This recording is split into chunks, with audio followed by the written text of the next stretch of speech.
For the better part of my life, I was a terrible writer. I flat out sucked.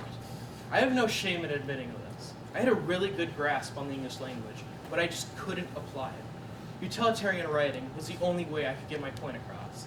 Then, in 8th grade, I was doing a research project on 20th century journalism and came across an article called Frank Sinatra Has a Cold. In it, a young writer has a confrontation in a bar with Mr. Sinatra.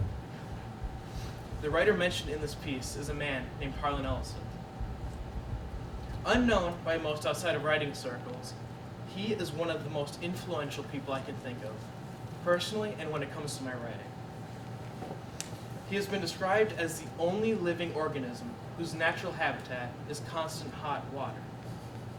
Robert Bloch said this about Ellison, and while obviously not literal, it paints a perfect image of this person. He was born in the spring of 1934 and died in 2018. He was a strange person and had as many controversies as he did works published. Today I'll be discussing how his writings, his actions, and his demeanor has influenced me personally. Ellison's life has greatly impacted me in my writing. Now first, I'll be talking about his writing. His writings are still discussed today, with nearly 1,700 published works.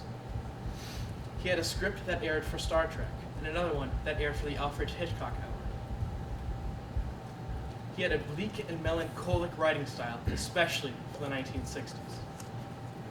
Short stories like I Have No Mouth and I Must Scream and A Boy and His Dog are still felt today culturally in shows like Black Mirror. In these stories, wit and wistfulness are very, very common.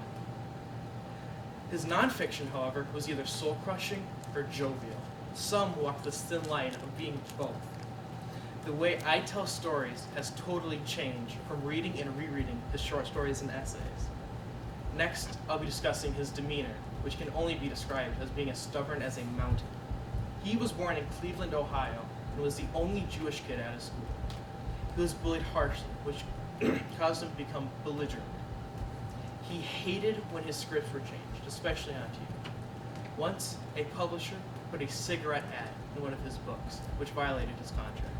So, he mailed 213 bricks individually in first-class mail with postage due. Next, he sent a dead gopher to them in fourth-class mail with a gopher stew recipe attached to it. However, his interviews, especially the ones with Tom Snyder, paint a very, very different image of this person. He seemed comfortable, calm, outgoing, like he was just talking to one of his buddies.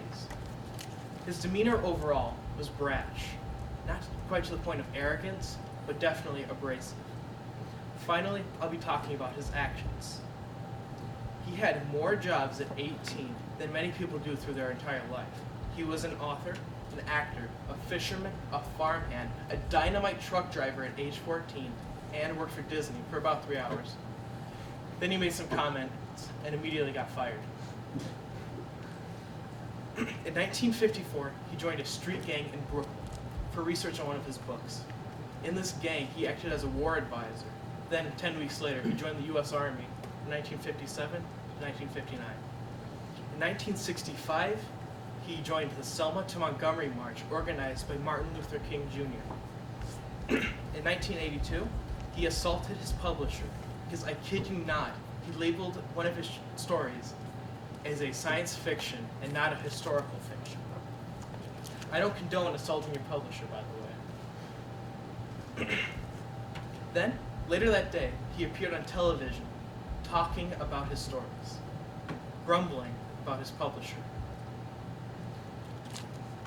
His life showed me that in order to write well, you have to live eclectically.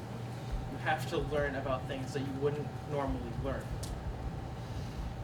Ellen's influence on me cannot be understated through my writing and my personality. Whether this is due to his actual works, with their dark style that taught me how to write well, his rigid and brash persona that wouldn't allow himself to be wronged, or his actions that show how one should live eclectically. I suggest all of you go out and read his works and get entranced by them. His death is a tragedy to the world of literature, and I highly advise all of you read his stories.